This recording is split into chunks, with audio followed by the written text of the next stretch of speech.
आदाब नमस्कार। जी जम्मू कश्मीर लद्दाख देख रहे हैं आप। मैं हूं आमिर एहसन, आप सभी के साथ। यूजीसी के नए नियम पर सुप्रीम कोर्ट की रोक लगी है। जी हां, समाज एक साथ आगे बढ़े। सुप्रीम कोर्ट ने कहा है भेदभाव ना हो। एससी ने सरकार और यूजीसी को नोटिस भी दिया है। 19 मार्च तक कोर्ट ने सरकार से जवाब मांगा है और यूजीसी के नए नियम की जबान साफ नहीं है। सुप्रीम कोर्ट ने साफ तौर पर कहा है तालीमी इदारों में एकता दिखानी चाहिए। मुल्क में अमेरिका जैसे हालात न बने। नए नियम की जबान में तरमीम की जरूरत है और तभी पुराने नियम, अब तक जो पुराने नियम चल रहे थे वही जारी रहेंगे। फिलहाल इन तमाम तर मामलों पर एक्सपर्ट्स विचार भी करेंगे। सुप्रीम कोर्ट ने साफ तौर पे यूजीसी के नए नियम पर रोक लगा दी है। नए नियम पर सुप्रीम कोर्ट ने कई तरह के ऐसे अल्फाज भी इस्तेमाल किए जो ये जाहिर करता है कि यूजीसी कानून बेहतर नहीं है, खासतौर पे हिंदुस्तानी समाज के लिए। समाज एक साथ आगे बढ़े, भेदभाव न हो, सुप्रीम कोर्ट ने कहा है। और यह भी कहा है कि सरकार और यूजीसी को नोटिस जारी करके फौरी तौर पे जवाब लेना जरूरी है। 19 मार्च तक सरकार को फौरी तौर पे जवाब देना होगा और इस सिलसिले में मुल्क में अमेरिका जैसे हालात न बने। नए नियम की जुबान को समझना, उसमें तरमीम करने की जरूरत है। तो फिलहाल यूजीसी जो नया कानून बना था जिसके तहत जो प्रिविलेज लोग हैं या फिर वो लोग जिनको कहीं ना कहीं प्रताड़ित किया जाता है या ऐसे इल्जामात लगते रहे हैं, उनकी प्रोटेक्शन के लिए सरकार ने कानून बनाया था। लेकिन अब सुप्रीम कोर्ट ने इस पर रोक लगा दी है। सीधा रुख करेंगे जम्मू का। ख्वाहिश ग्राउंड से जुड़े हुए हैं। ख्वाहिश, क्या कुछ चल रहा है यूजीसी के हवाले से इस वक्त? बिल्कुल आमिर, देखिए यूजीसी का जहां एक मामला है वहां पर उसको लेकर लगातार जो प्रदर्शन चल रहे थे वो तो नजर आ ही रहे थे, लेकिन जम्मू में नेशनल लॉ यूनिवर्सिटी का मुद्दा भी सबसे ज्यादा बड़ा बना हुआ है। और आज भी यहाँ पर जम्मू यूनिवर्सिटी के छात्रों ने जम्मू यूनिवर्सिटी से लेकर जो है महाराजा हरि सिंह के स्टैचू तवी ब्रिज पर जो है काफी लंबा प्रोटेस्ट किया। कई स्टूडेंट जो है डिटेन किए हैं। यूजीसी का मुद्दा भी स्टूडेंट्स लगातार उठा रहे थे कि जो जनरल कैटेगरी है उसमें भेदभाव ना हो। लेकिन जम्मू का इस समय जो बड़ा मुद्दा है वो नेशनल लॉ यूनिवर्सिटी से भी जुड़ा हुआ बना हुआ है। अभी के समय में कई सारे बच्चों को अभी तक डिटेन किया जा चुका है और काफी देर तक इन्होंने तभी पुल बंद रखा था। अब पुलिस ने जो है जहां पर जाम खुलवाया है वहीं बच्चे हट गए हैं, लेकिन ओवरऑल काफी ज्यादा संघर्ष जो है वो देखने को यहाँ पर सामने आया है। मेरे साथ कुछ लोग हैं, मैं उनसे बात करूंगा। नेशनल लॉ यूनिवर्सिटी का मुद्दा तो हमें नजर आ ही रहा है, लेकिन यूजीसी के ऊपर सुप्रीम कोर्ट ने जो है स्टे लगा दिया है। ये भी एक किस्म से कहीं ना कहीं जीत हुई है जो जनरल कैटेगरीज के लोग थे। किस तरह से दोनों इश्यूज को देखते हैं और क्या कहेंगे आप? देखिए, रहा यूजीसी का मसला, तो हिंदू समाज में कभी भी कास्ट सिस्टम नहीं था। वर्ण के आधार पे कर्म जो थे वो बांटे गए थे, जिसमें क्षत्रिय जो था वो लड़ने का काम करता था, ब्राह्मण जो था वो शिक्षा का काम करता था, और जो हरिजन समाज के लोग थे वो सेवा का काम करता थे, और जो बेचे थे जो वो बिजनेस का काम जो थे वो करते थे। तो इस तरीके की वर्ण व्यवस्था जो थी हमारे हिंदू समाज में और हमारे सनातन समाज में देखने को मिलती थी। लेकिन कास्टिज्म जो लाया गया और जो प्रबल तौर पे फैलाया गया वो आफ्टर जब ब्रिटिशर्स जो थे वो इंडिया में आए थे, तो उनके द्वारा जो था हिंदू समाज में मतभेद कैसे पैदा करने हैं, तो उस तरीके से मतभेद पैदा करने के लिए उनको कास्ट सिस्टम में बढ़ाया गया और कास्ट सिस्टम की प्रायोरिटी जो थी वो दी गई। और रही बात एनएलयू की, तो आज जो थे जम्मू यूनिवर्सिटी के छात्र लॉ के और अन्य और डिपार्टमेंट के, जिसमें social science, geography, history, political science, law school और भी अन्य डिपार्टमेंट के छात्र थे जो इन्वॉल्व थे। लेकिन क्या हुआ कि अभी देखने को मिल रहा है कि हमेशा की तरह जम्मू के साथ जो था, जम्मू संभाग के साथ मतभेद जो है कश्मीर बेस्ड पॉलिटिशियंस ने किया है। चाहे वो आईआईटी का मसला हो, आईआईएम का मसला हो, एम्स का मसला हो या महाराजा हरि सिंह जी की छुट्टी की बात हो, हमेशा से जम्मू ने लड़कर कर अपना हक जो है वो लिया है। और इस बार भी जम्मू जो है अपना हक जो है वो लड़कर कर ले। ठीक है ख्वाहिश, इससे पहले लगातार हमने देखा था, जैसे आपने यूजीसी के मसले पर कहा, देश में कई और भी मसले हैं जहां पे इस वक्त प्रोटेस्ट चल रहा है। एनएलयू का मसला इस वक्त गहराया हुआ है जम्मू कश्मीर के अंदर और नेशनल लॉ यूनिवर्सिटी की मांग लगातार जम्मू रीजन की जितने भी स्टूडेंट हैं वो उठा रहे हैं। और उनका ये कहना है कि कश्मीर में किसी भी नेशनल लॉ यूनिवर्सिटी से उनको कोई आपत्ति नहीं है, कोई नाराजगी नहीं है, लेकिन एटलीस्ट आप जम्मू को नजरअंदाज मत कीजिए। ये जो एहतजाज चल रहा है, क्या इन लोगों का जो एहतजाज में शामिल लोग हैं, स्टूडेंट हैं, उनका क्या कहना है, सरकार से क्या मांगे हैं, और इस मर्तबा जो ये सेशन शुरू होने वाला है क्या इसमें इनसे उम्मीदें हैं? देखिए, इस समय जो है बजट सेशन भी शुरू होने वाला है और बहुत कम दिन बचे हैं। आप लोग जो है क्या नेशनल लॉ यूनिवर्सिटी को लेकर मांग कर रहे हैं? क्योंकि उमर अब्दुल्ला ने अभी तक ये कहा है कि हमने ये बनाना शुरू नहीं की है, इसको नियम में बदल सकते हैं, चीजें हम आगे एनालाइज कर सकते हैं। लेकिन जम्मू जो उबाल पर है इस समय, आप लोग लगातार हम देख रहे हैं प्रदर्शन कर रहे हैं, क्या लगता है सरकार को वक्त देना चाहिए? क्या आप लोग इंतजार करेंगे या आपको लग रहा है कि सरकार इसको लेकर कुछ नहीं करने वाली है, जिसको लेकर आपको प्रोटेस्ट करने पड़ रहे हैं, या आगे भी प्रोटेस्ट आप लोग करेंगे? ठीक है, देखिए हमारी यहाँ सिंपल फेयर डिमांड है कि अगर एनएलयू आने हैं तो 2 आने हैं। सेंट्रल यूनिवर्सिटी जो हमारी जम्मू की है में लॉ डिपार्टमेंट खुलना चाहिए। 13 साल से यहाँ पे लॉ डिपार्टमेंट नहीं आया। जम्मू बहुत ही अंडर डेवलप हमारा है। इतने दिनों से हम यहाँ बात कर रहे हैं, अभी तक हमारे मैराथन करने जाते हैं, रील डालते हैं इंस्टा पे, वो ट्विटर पे रील डालते हैं, हर जगह उनका वो जवाब वो प्रॉपर उनका देते हैं। हमारा 20 दिन से यहाँ प्रदर्शन हो रहा है, हमारे सीएम साहब ने एक भी दिन हमें जवाब नहीं दिया। हमारी क्लियर डिमांड है कि 1 to 1 सीएम साहब हम हमें रिप्लाई दे कि उनकी मंशा हमारी तरफ क्या है, क्योंकि उनके मिनिस्ट्री की तरफ से उनके किसी मिनिस्टर ने, पता नहीं मुझे इतना अवेयर नहीं हूँ, किसी ने उन्होंने कहा है कि मैनिफेस्टो के अंदर एनएलयू कश्मीर के लिए है। तो मैनिफेस्टो में उनसे पूछना चाहती हूँ कि जब इलेक्शन का मैनिफेस्टो बनता है तो वो एक प्रदेश के इलेक्शन के लिए बनता है। क्या इलेक्शन कश्मीर के इलेक्शन हुए थे? इलेक्शन जम्मू और कश्मीर के इलेक्शन हुए। अगर इलेक्शन जम्मू एंड कश्मीर के थे तो जम्मू में उन्होंने क्या सोचा है, हमें वो क्या देना चाहते हैं, हमारे लिए उन्होंने क्या सोचा हुआ, हमारे बारे में भी उनकी कोई मंशा क्लियर होनी चाहिए। हमारे लॉ में बोलते हैं, क्रिमिनल लॉ में, जो मेरे वकील साथी हैं वो इससे बली बांटी, उनको पता होगा, एक्ट सीरियस मिसमेंस का। और कोई कत्ल भी होता है ना, उसके एक्शन के पीछे, एक्ट सीरियस एक्ट, उसके पीछे एक मेंटरी होता है, एक इंटेंशन होती है।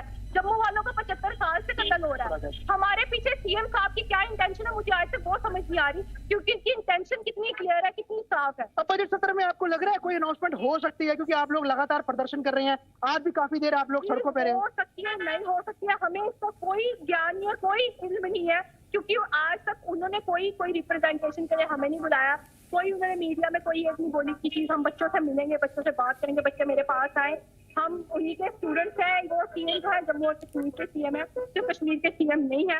मैराथन के लिए उनके पास टाइम है। जम्मू के बच्चे जो यहाँ सड़कों पे आज मैराथन कर रहे हैं, हम भी दौड़ रहे हैं, हमें लग गई है। देखिए आमिर, मैं आपको ये देखिए, आप तस्वीरें देखिए, हाथ इनको चोटिल हुआ है, यहाँ पे काफी चोट लगी है हाथ पे। ये महिला है और ये पुलिस के साथ जब इनको खींचतान हो रही थी, उस दौरान ये स्टूडेंट्स हैं, ये इनके हाथों से खून तक निकला है। तो आप देख सकते हैं कि ये एक एजिटेशन लड़ रहे हैं। मैम, आपका क्या नाम है? पारुल, मुझे बताइए, बच्चे डिटेन किए गए हैं, पढ़ने वाले बच्चे जो है उनको डिटेन किया जा रहा है, उनको गिरफ्तार किया जा रहा है, कितना बड़ा सेटबैक है और क्या एक बड़ा ये इस आंदोलन में आपको लगता है कि सियासीकरण करने की कोशिश की जा रही है राजनेताओं द्वारा? बिल्कुल बिल्कुल की तो की जा रही है। हम लॉ स्टूडेंट हैं, हमारा डे 1 से हम लीगली बात कर रहे हैं। हम बोल रहे हैं कि एनएलयू एक्ट जब बोलता है, उसकी सेक्शन 3 जब ये बात बोलती है कि भाई एक स्टेट में 2 एनएलयू आ सकते हैं, तो सीएम साहब क्यों नहीं आके हमसे 1-on-1 बात कर रहे? हम नहीं चाहते कि हम आके यहाँ पे प्रोटेस्ट करने बैठे। जब एक किसी कंट्री का या किसी स्टेट का पढ़ने वाला बच्चा आके बैठ के आपसे कुछ डिमांड कर रहा है ना, तो वो कोई अपनी हक की बात कर रहा होगा, वो आपसे बेफजूल चीज नहीं मांग रहा है। आप हमसे 1-on-1 बात करें। सीएम साहब का एक जगह इंटरव्यू था, इनको आईआईटी तो दी है, मतलब आईआईटी दी है, तो अगर हम ऐसे गिनवाने पे आए, आप तो 2 स्टेट की लड़ाई लगवाने पे तुल गए। कश्मीर का अलग हिस्सा है, जम्मू का अलग हिस्सा है, ये क्या बात है? आपने डेवलपमेंट करनी है, दोनों जगह गए, साथ की डेवलपमेंट करो। आप दो ना एनएलयू हमें भी। हमने नहीं आज तक बोला कि वहां पे सेंट्रल यूनिवर्सिटी में लॉ है, इधर सेंट्रल यूनिवर्सिटी में लॉ नहीं है। 13 साल हो गए, मेरे भी फ्रेंड ने भी बोला कि 13 साल हो गए, अभी तक सेंट्रल यूनिवर्सिटी में लॉ नहीं आई। तो हम बच्चे कहाँ जाए? हम किसको जाके बोले? हम अपने सीएम साहब को ही बोलेंगे ना। हाँ, जम्मू के लिए उन्होंने क्या सोचा हुआ है, जम्मू के लिए भी तो कुछ सोचो। हम क्यों बच्चे यहाँ पे आ रहे हैं, हम क्यों बार बार आके प्रोटेस्ट कर रहे हैं कि हमारी बात सुनी जाए?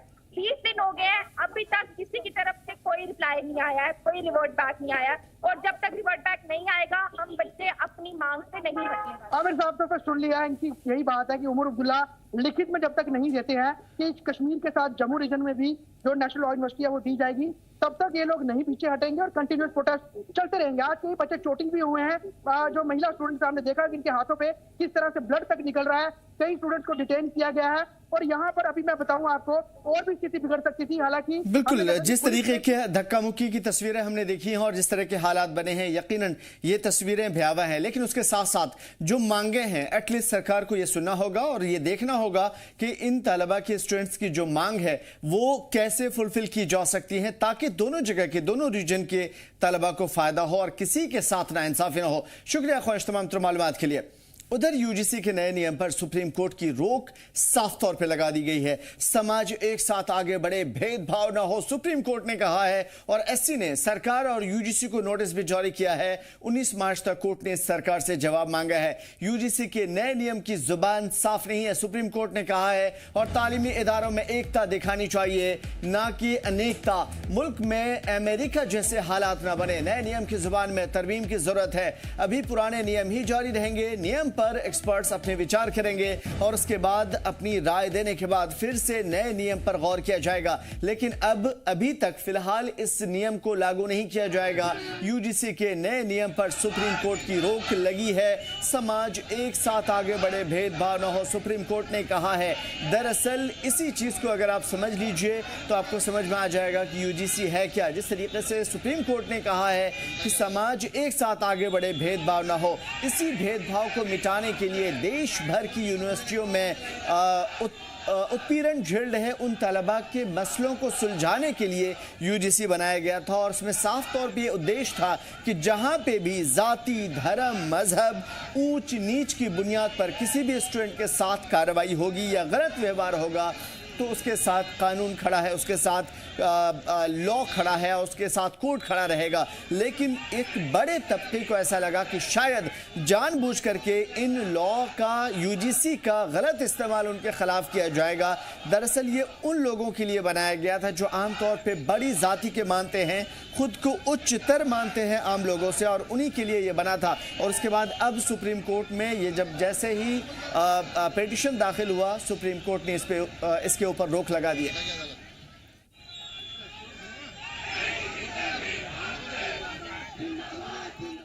पार्लियामेंट के बजट सेशन का दूसरा दिन है। लोकसभा में इकोनॉमी सर्विस किया गया पेश। कांग्रेस ने सदन की कार्रवाई का बैकआउट कर दिया है और सदन की कार्रवाई अब 1 फरवरी तक के लिए मुलतवी कर दी गई है। जी हां, 1 फरवरी 11 बजे कार्रवाई दोबारा शुरू हो जाएगी। वजीर खजाना आम बजट पेश करेंगी, लेकिन फिलहाल सदन की कार्रवाई 1 फरवरी तक के लिए मुलतवी करनी पड़ी।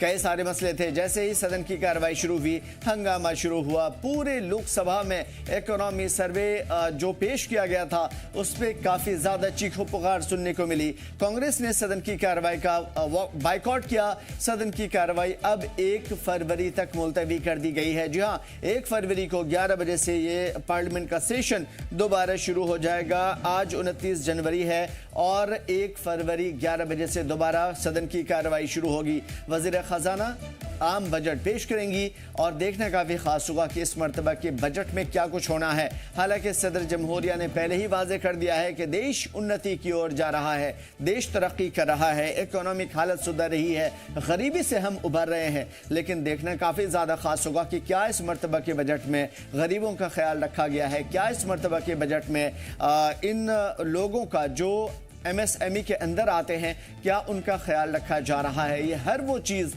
जो इस मर्तबा कही गई है, वादे किए गए हैं, क्या उसे पूरा किया गया।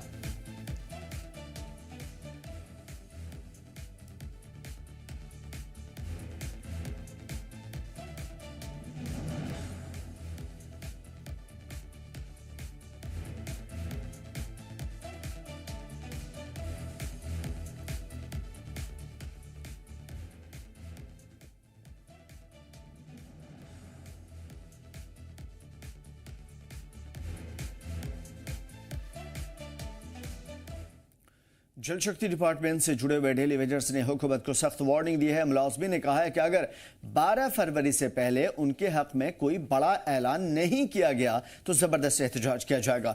डेली वेजर्स ने उमर अब्दुल्ला की क़यादत वाली हुकूमत से मांग किया है कि आने वाले बजट सेशन में उन्हें रेगुलर करने का हुक्मनामा जारी किया जाए। जी हाँ, उन्होंने साफ तौर पर हुकूमत को 12 फरवरी तक का वक्त दिया है। अगर इस दौरान कोई फैसला नहीं हुआ तो 12 फरवरी को बड़ी तहरीक चलाई जाएगी, जिसमें तमाम विधायकों का घेराव करके सचिवालय जाने से रोक दिया जाएगा।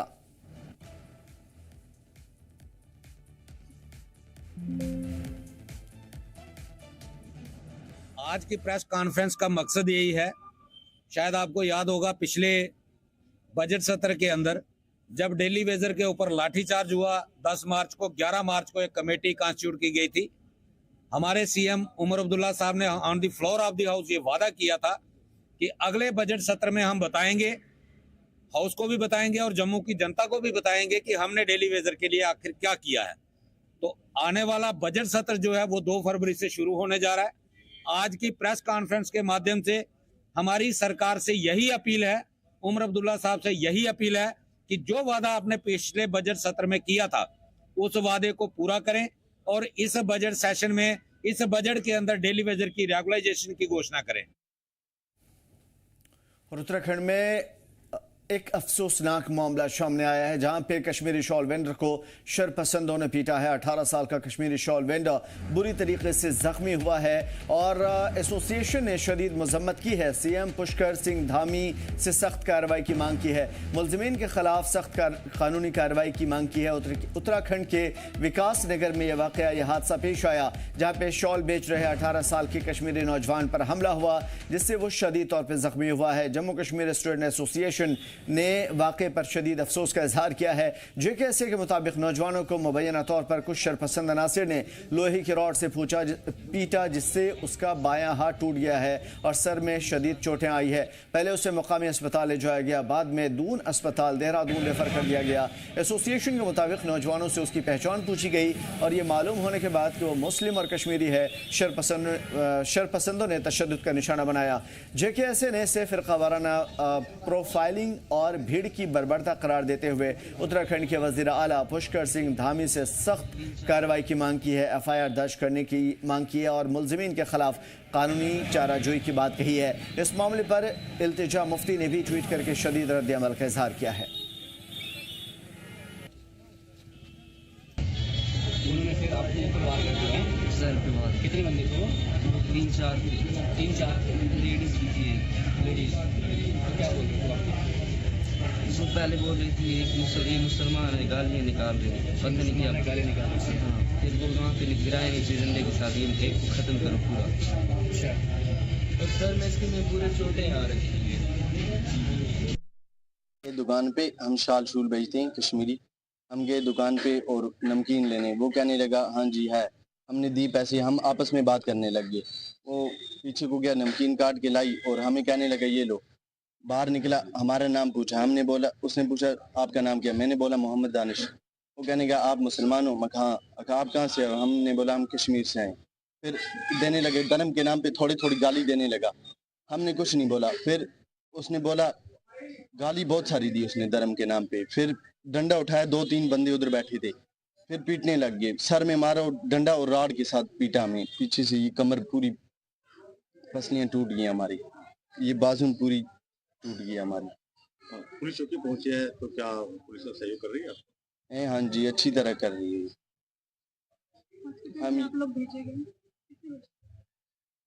हमें इधर के बंदे थे उत्तराखंड के, उन्होंने भेजा हमें हॉस्पिटल में। सर हम नवंबर से आते हैं और मार्च तक हमारा यहाँ शाल शूल का कपड़े का काम है। ये बच्चे सुबह रूम से जब निकले, इनका ज़्यादातर काम कपड़े का इसी साइड में था, उत्तराखंड की साइड में। और यहाँ आए, दिन भर हम सब अलग अलग हो जाते हैं, शाम को एक रूम पे इकट्ठे हो जाते हैं। जो भी लड़के 5, 6, 7 इकट्ठे होते हैं तो एक जगह रहते हैं। दिन में ये कहीं आए, किसी दुकान पे गए, मैं नहीं जानता हूँ। यहाँ डाक पत्थर कहीं चौक से आगे जाकर, मुझे ये पता नहीं है। मैंने भी अभी यहाँ आके चौकी में बात सुनी। तो फिलहाल इससे पहले भी कई वाक़यात ऐसे हो चुके हैं, लेकिन ये कार्रवाई एक बर्बरता की मिसाल हो सकती है। उत्तराखंड का रुख करेंगे, राम मनोज हमारे साथ जुड़े हुए हैं। राम, क्या कुछ सूरत हाल है, अब तक क्या कुछ कार्रवाई हुई और कहां से ये मामला शुरू हुआ था? आमिर, राजधानी देहरादून के विकास नगर एक कस्बा है, वहां से पूरे अब घटनाक्रम की शुरुआत हुई थी। और जिस तरह से मामला सामने आया है, इसमें उत्तराखंड के वजीर आला पुष्कर सिंह धामी और साथ में DGP ने भी बड़ा सख्त रुख अख्तियार किया है। और उन्होंने साफ तौर से कहा कि जो हमलावर हैं उनके खिलाफ सख्त एक्शन लिया जाएगा।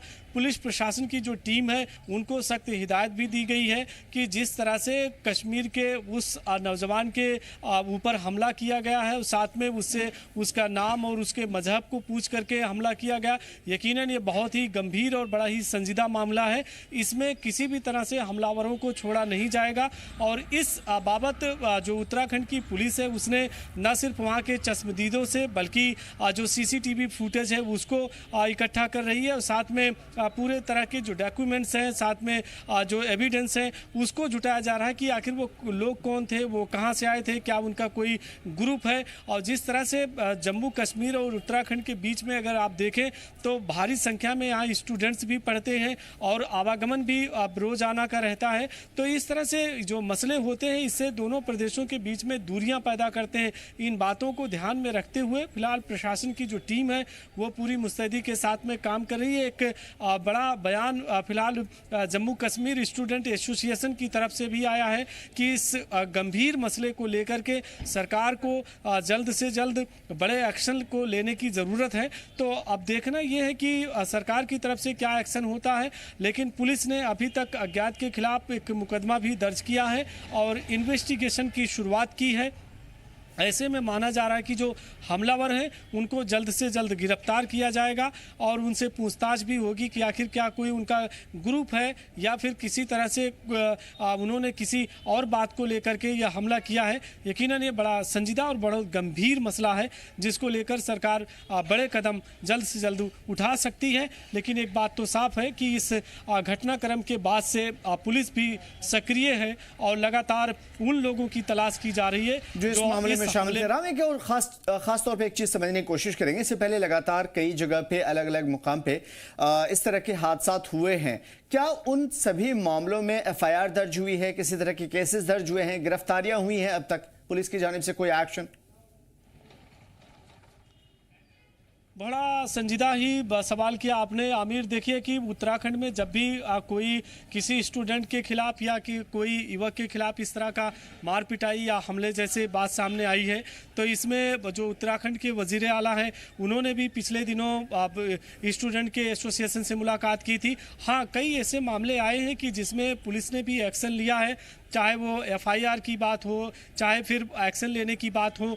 और इसी तरह से दोनों राज्यों के बीच में तालमेल भी रहा है, जम्मू कश्मीर और उत्तराखंड के बीच में। तो अब ये देखना है कि इस पूरे मामले को लेकर बड़ा ही संजीदा वाला मामला है, इसमें किस तरह का एक्शन होता है और जो हमलावर हैं उनको कब गिरफ्तार किया जाता है। इतना ज़रूर बता दें कि दर्शकों को, किसी का नाम पूछ करके, उसका मजहब पूछ करके अगर हमला होता है तो इसको सरकार ने कहा है कि ये नाबर्दाश्ते काबिल है और इसमें जो भी एक्शन हो सकता है उसको लिया जाएगा। यकीनन सरकार के तरफ सबकी नजरें पड़ी हुई हैं कि आने वाले 1 से 2 दिनों में उनका कदम क्या होता है। यकीनन ये चीजें डिपेंड करती है कि फर्दर फ्यूचर में क्या कुछ होना है। एक खास तौर पे राम आपसे समझने की कोशिश करेंगे। आम तौर पे उत्तराखंड धर्म नगरी मानी जाती है, बहुत शांत इलाका, लोग भी बहुत शांत स्वभाव के, लेकिन उसके बावजूद इस तरह की चीजें हो रही है। आम लोग क्या सोच रहे हैं इस तरह की चीजों के बारे में?